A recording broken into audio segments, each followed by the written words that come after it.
Do you want to just do the video this week? No? Okay.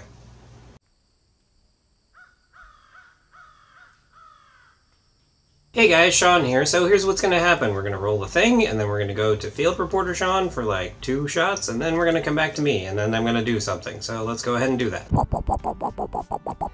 Punk.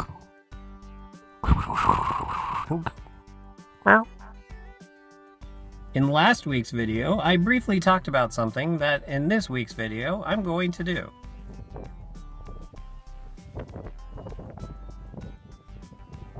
So, first things first, the baskets at Michael's are really tiny. I was like, did I grab one of the kids' baskets? But then it turns out that it was the actual basket, and the reason for that is, since the aisles are so tight, there's no way you could have like an actual full-sized basket in Michael's to walk around with.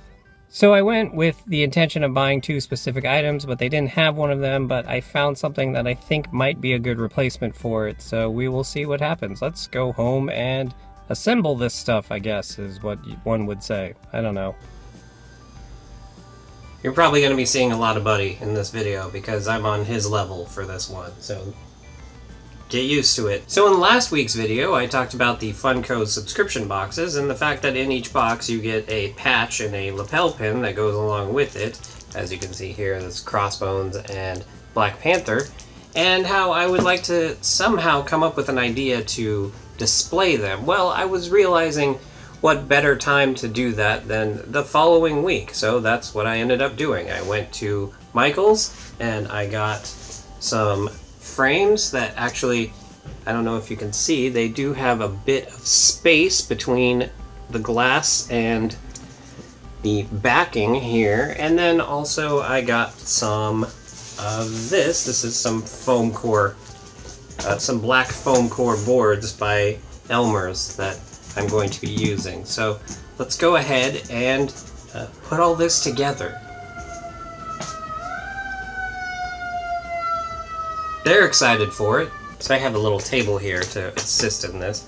So first thing I'm going to do is open up this picture frame and get rid of the stuff I don't need. So I'm going to need the back there, and I'm not going to need this Route 66 because that's nothing important. This the matte frame, I'm going to actually need this for a step here in a second. And then this is the thing that keeps the space between the glass and the picture, and I'm not actually going to need that either. And then this is the little thing that was saying what the picture thing was. So here's the glass and the frame, and if I take the mat, you will notice it's actually too big for it. So that's why I'm going to need this thing, because this is going to show me what size I need to cut this to. So here, as you can see, all this I don't need. So I'm going to take the cutting board. This is the cutting board that is built into the cabinets in my apartment. I don't believe I have ever used it in all the time I have lived here. So now I'm going to take this X-Acto knife that I got at Michael's as well, and I'm going to cut the edge of this.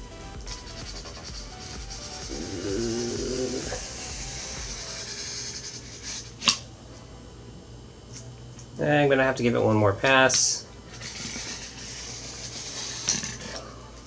And there. So that's that, and now it is the same size as this, so it should fit in the frame just fine, and it does.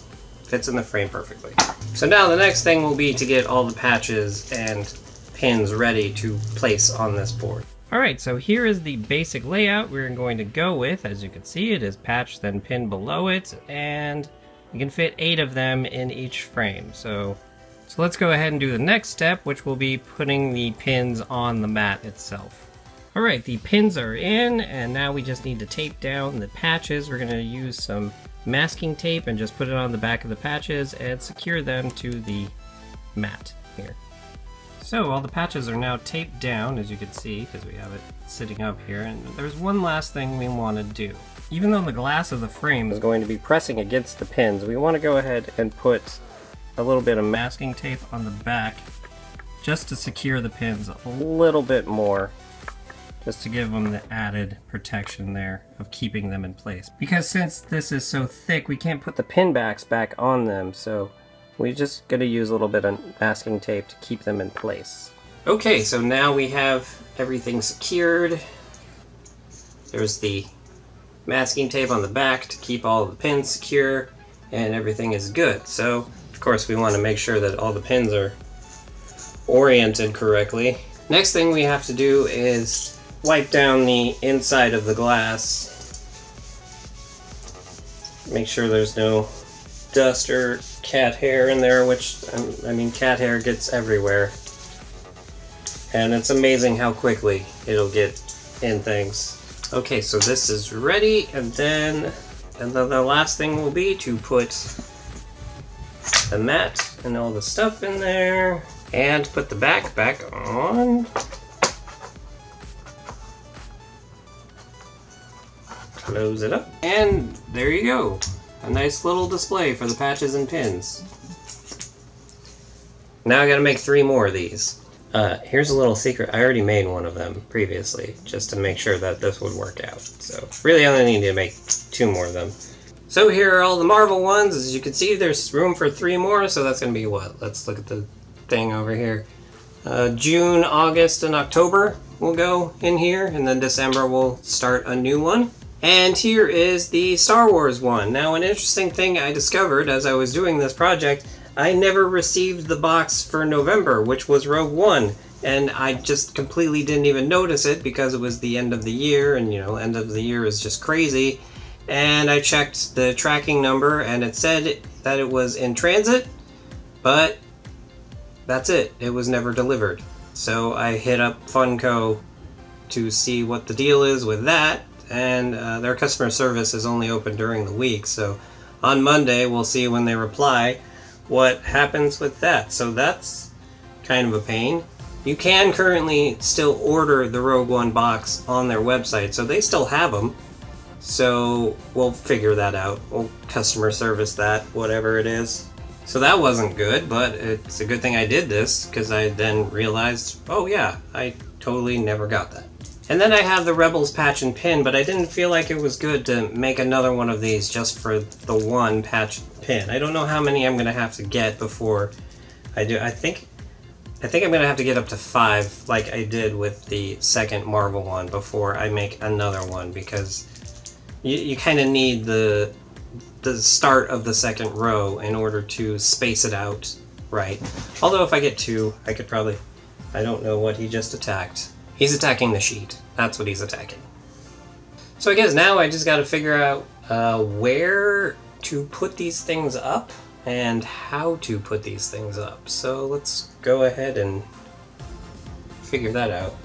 So here you go, have them hung up. Could I have done a better job of hanging them up? Yeah, probably. I live in an apartment, so I don't really care. If I was living in a place that I owned myself, then I would care more about it, but it's just temporary.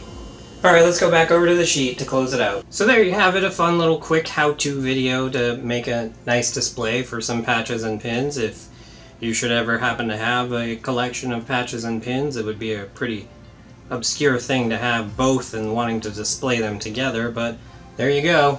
And hopefully this was a little shorter video this week. I can't really tell until editing Sean gets his grubby little mitts on it, so we'll see what happens with that. But if you like this video, feel free to hit the like button down below, and if you'd like to see more of the crazy crap that I do around here, go ahead and hit the subscribe button.